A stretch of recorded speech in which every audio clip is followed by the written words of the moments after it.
And I have, unbelievably, Michael Venom Page in his hometown, just a few feet away from Douglas Lima. It's all very calm this morning, gentlemen, but it's going to get a lot more frenetic in about 3 or 4 days' time. I'll go to you, Michael, first of all. You're in your hometown. There's a London bus downstairs, a red London bus with MVP versus Lima on. That's the destination. Wembley, SSE Arena, Friday night, fireworks.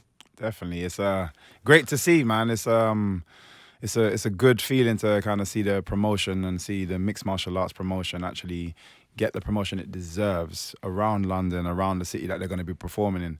I had mixed emotions. I was talking a little bit earlier. I had mixed emotions about it because I feel like it should have been done. You know, I've been here how many times now? It's well overdue, but it's great to see. You should have your own phone box, post box, everything. Bus, taxi with your name on, all of those things. No, I don't disagree with you, but obviously the promotion is growing, and this is one of the biggest fights, if not the biggest fight, headlining in London that we've ever seen. It's a happy hunting ground for you, but it's also a happy hunting ground for your opponent, Douglas Lima, who's flown in from Atlanta, Georgia, and he's looking relaxed. I know he's been here a couple of days. Are you acclimatised already, Douglas? Yeah, didn't sleep that well tonight, but I feel good. We got here Saturday morning, and amazing feeling. Good to be back here again. You know, I love this town. You know, I always love to fight outside, you know, outside of the U.S. So it's another big one, another big fight, and I'm looking forward to it, man. Sleepless night because I was interviewing you today, or you're going to be 6 foot away from your opponent in the studio? No, none of that. I think it was just the jet lag that hit me. You know, I slept good the first night, but I don't know, not tonight, so we'll see. Well, look, a couple of years have passed since you fought last. It was a dramatic night in Chicago, wasn't it? What are your recollections from it, Douglas? Man, it's just a big win, you know what I mean? It was a big fight at that time, even bigger this time around, you know. Wish it was for the belt, but disappointed, you know, the last time, but my last fight, but it's good, man. It's good. It's a big fight. I can see, you know, the promotion is being good here, you know, posters all over the town.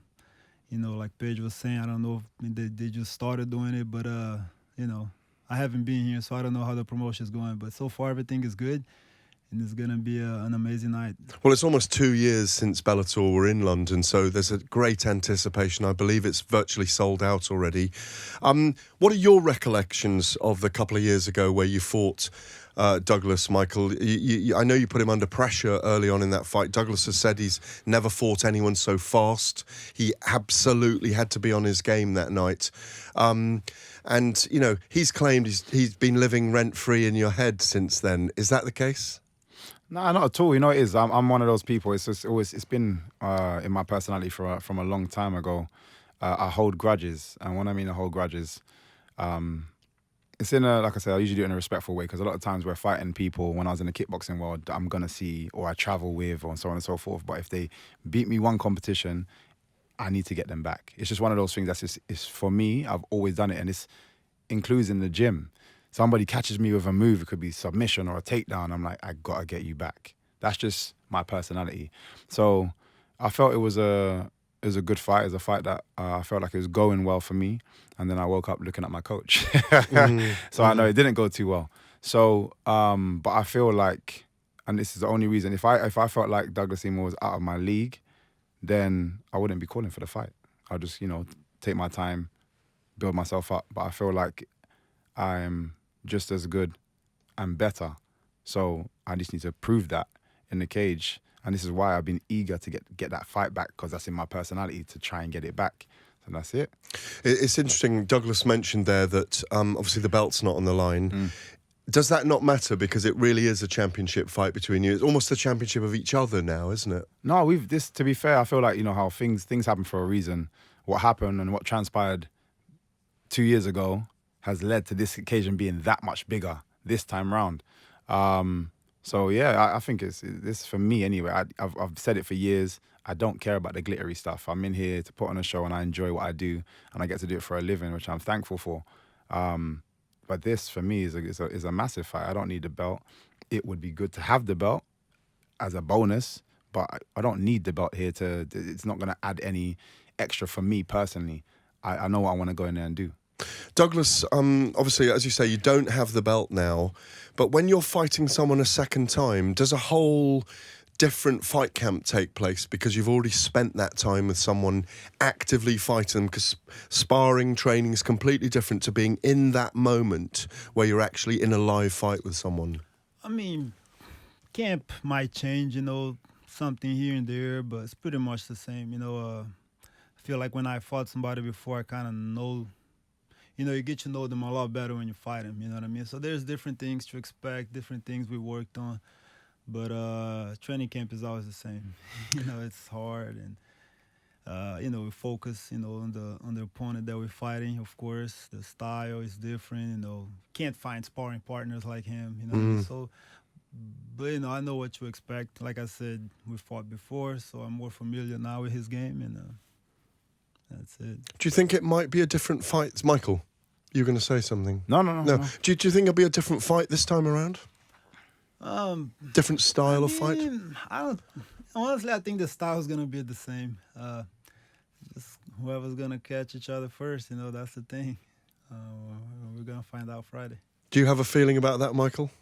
What, it being the same kind of fight or a different kind of fight? Yeah, I think it's going to be different because I'm going to win.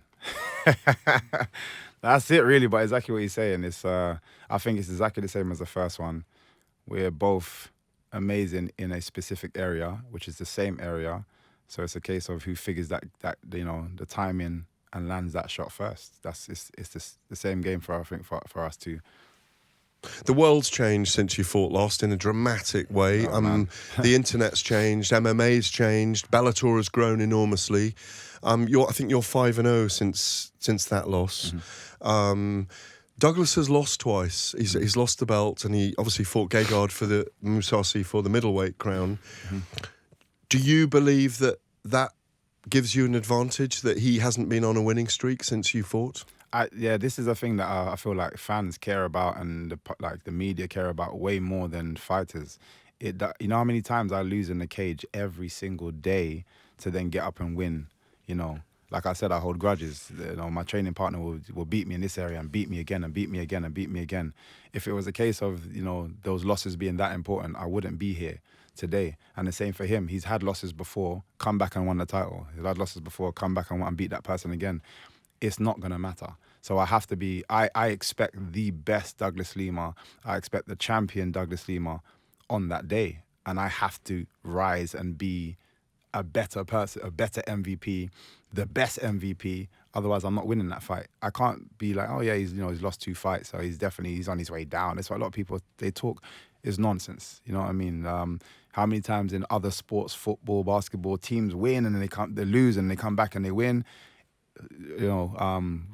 Water goes up, comes down. The waves go up, go down. Like it's constant. It's constant. It's a constant battle anyway. But we are fighters, and it doesn't matter what's happened or transpired before. We're always going to come out to do the same thing.